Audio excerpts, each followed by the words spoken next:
Hola a todos. Esta vez voy a acompañar a un grupo que va a visitar el recinto arqueológico de Ampurias, en la Costa Brava, en Girona.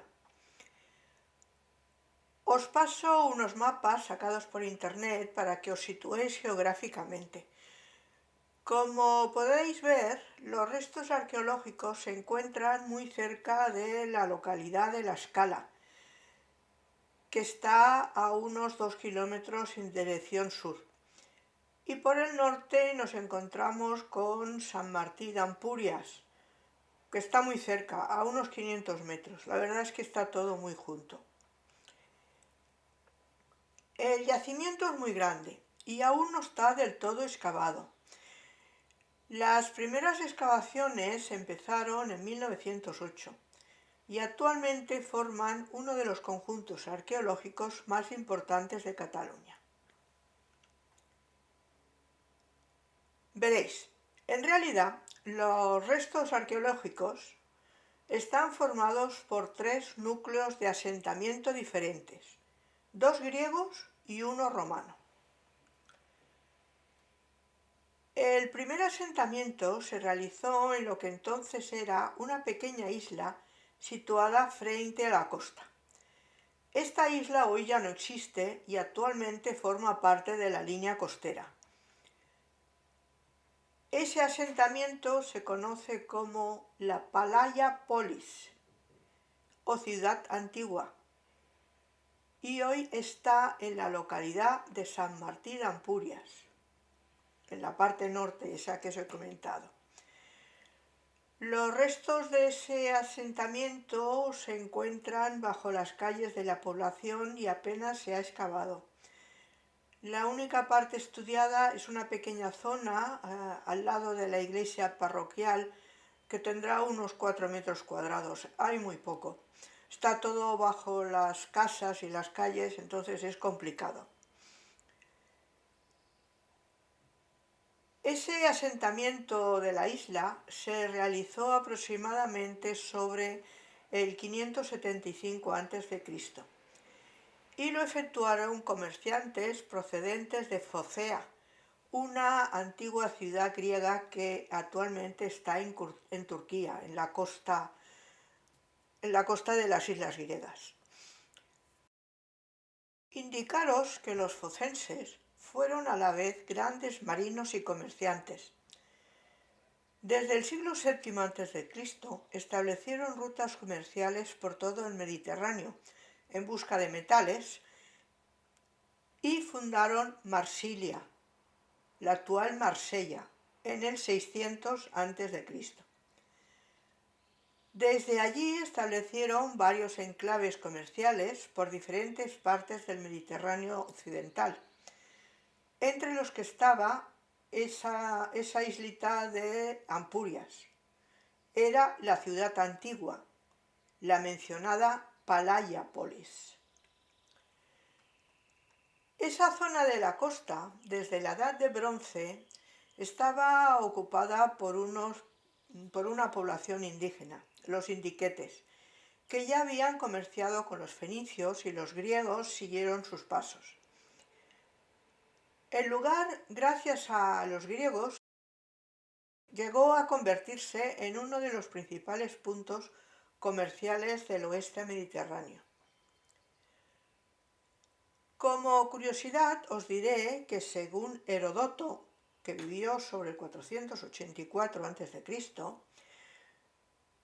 según él, los focenses fueron los primeros griegos en utilizar grandes naves. Eran las pentacosteras, es decir, naves de gran tamaño que llevaban 50 remeros, pero que también podían navegar a vela. La utilización de esas grandes naves facilitaba a los focenses el transporte de las mercancías. Bien, a partir del siglo V a.C., los habitantes de la Palaia Polis realizaron un nuevo asentamiento, esta vez en la costa, al sur de una bahía natural que garantizaba así el control de las instalaciones portuarias del puerto. Esa ciudad, que ya estaba en la línea de la costa, era la Nea Polis, o ciudad nueva, y son los restos que se visitan hoy en el recinto, junto con la parte de la época romana, que está más arriba, más hacia el interior. La ciudad griega, con los dos núcleos de la ciudad antigua y la nueva, constituían una zona de mercado. De ahí que se la conociera como Emporium, que significa precisamente eso, un mercado, una zona de mercado, una zona de comercio. La ciudad desarrolló su actividad urbana y comercial hasta la llegada de los romanos en el año 218 a.C. En ese momento de la llegada de los romanos, el puerto de Emporion fue utilizado como punto de entrada en la península para las tropas romanas, que estaban en ese momento en lucha contra los cartagineses. Recordemos las tres guerras púnicas, que fueron los conflictos armados entre Cartago y Roma. Se realizaron entre el 264 y el 146, todo antes de Cristo. Emporium, o sea, esa ciudad de la costa, esa pequeña ciudad, fue en ese momento aliada de Roma. Los romanos entonces instalaron allí un campamento militar en un promontorio al oeste de la ciudad griega, que ya en el siglo II a.C. derivó a una ciudad romana propiamente dicha. Los restos romanos que se visitan hoy en el complejo arqueológico datan de la época de Julio César, en el siglo I a.C.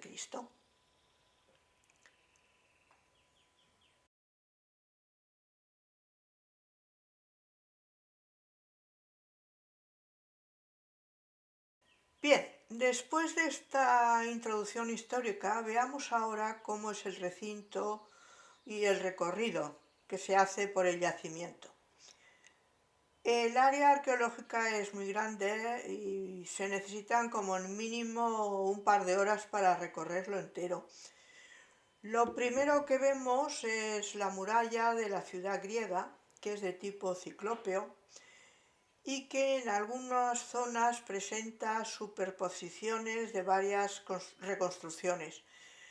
Las que vemos actualmente son las construidas a mediados del siglo II a.C.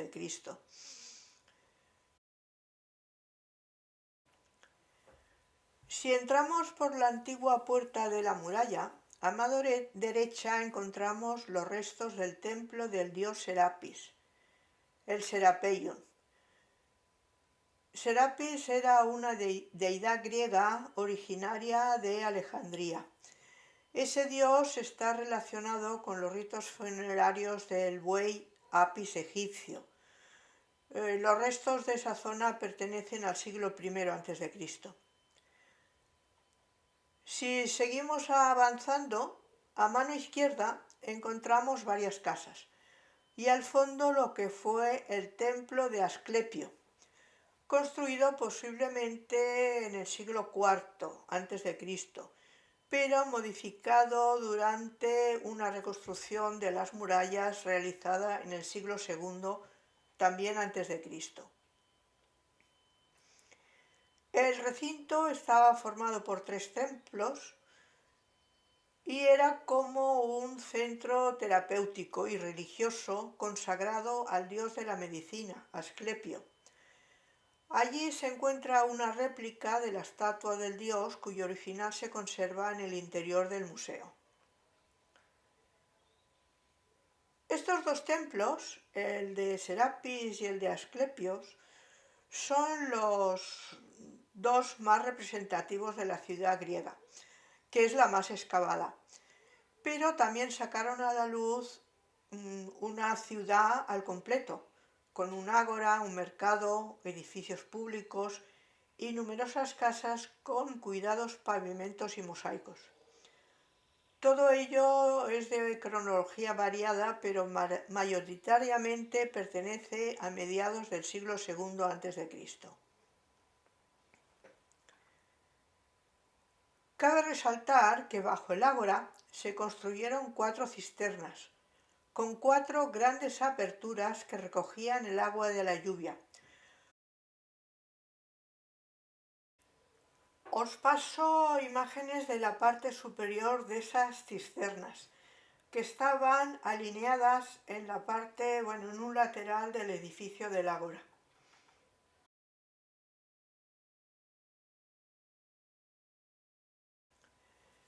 A mitad del recorrido se encuentra el museo.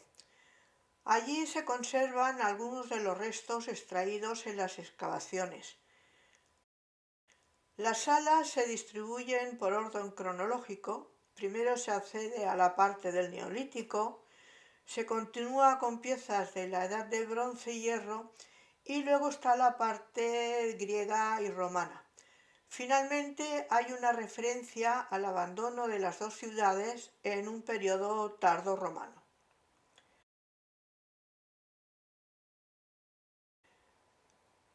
En estos periodos se destacan realmente en todos ellos los aspectos económicos, el ajuar doméstico, las creencias, las costumbres y los ritos funerarios de los habitantes de la época. Como se puede apreciar por las imágenes que os paso, en el museo hay gran variedad de piezas de cerámica, entre las que encontramos muchas muestras de figuras rojas sobre fondo negro. Este tipo de cerámica de figuras rojas es de fabricación posterior a la llamada cerámica de figuras negras, que tiene un fondo de color rojo. Esta cerámica de figuras negras apareció sobre el siglo VII a.C., mientras que la cerámica de las figuras rojas sobre fondo negro es posterior y aparece a finales del siglo VI-V a.C.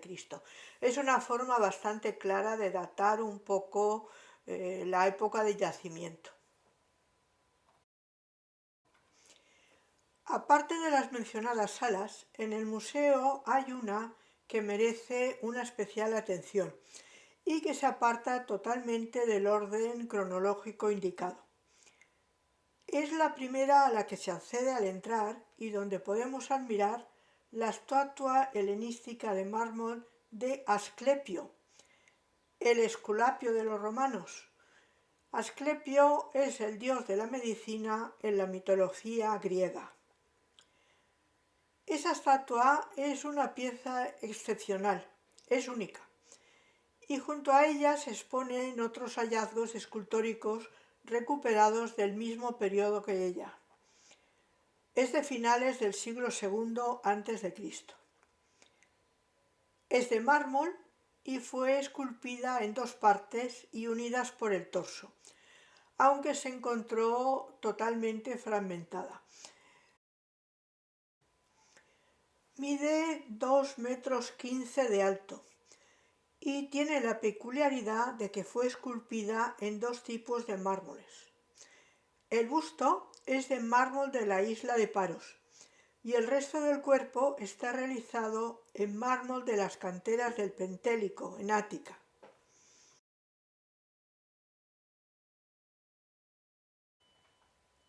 Después de visitar el museo, se pasa a la zona de la ciudad romana.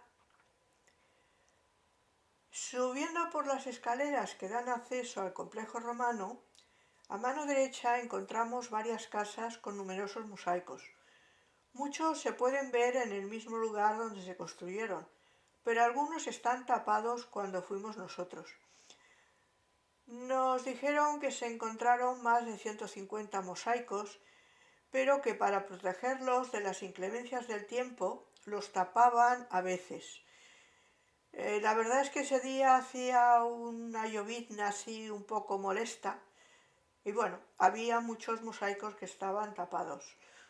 Supongo que en épocas que no sean de lluvia o más tirando al verano, entonces se descubrirían. Si seguimos recorriendo el recinto romano, encontramos las ruinas de las termas, la palestra, del foro y de muchas casas y tiendas con su alcantarillado. En la zona del foro se han colocado varias réplicas de columnas y del pórtico para dar una visión más realista del entorno.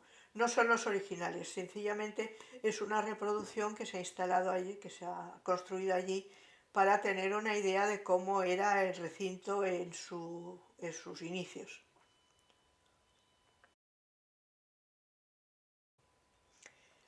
Lo cierto es que, a diferencia de la zona griega, la parte del yacimiento de la ciudad romana no está del todo excavada.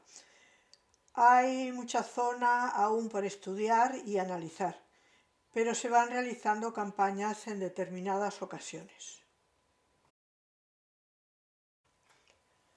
Bueno, por el momento es lo que os puedo decir sobre este complejo arqueológico de Ampurias. Espero que este vídeo os haya gustado. Si es así, suscribiros al canal y activad la campanita para que YouTube os avise cuando suba uno nuevo. Pensad que lo hago todas las semanas. Bien, ahora solo queda despedirme. Os espero en mi próxima salida. Hasta pronto.